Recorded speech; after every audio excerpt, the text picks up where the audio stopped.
Mahal na Ara, sabihin mo sa kanila ang katotohanan na wala kaming masamang ginawa sa'yo. Pakiusap. Linisin mo ang aming pangalan.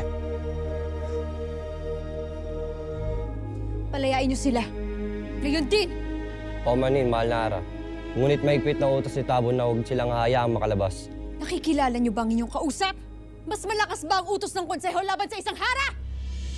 Handa kami makinig sa iyong utos, kamahalan, kung ito ang utos ng konseho. Mahal na Ara, Magkapit-kapit kayo lahat sa akin. Ngayon din!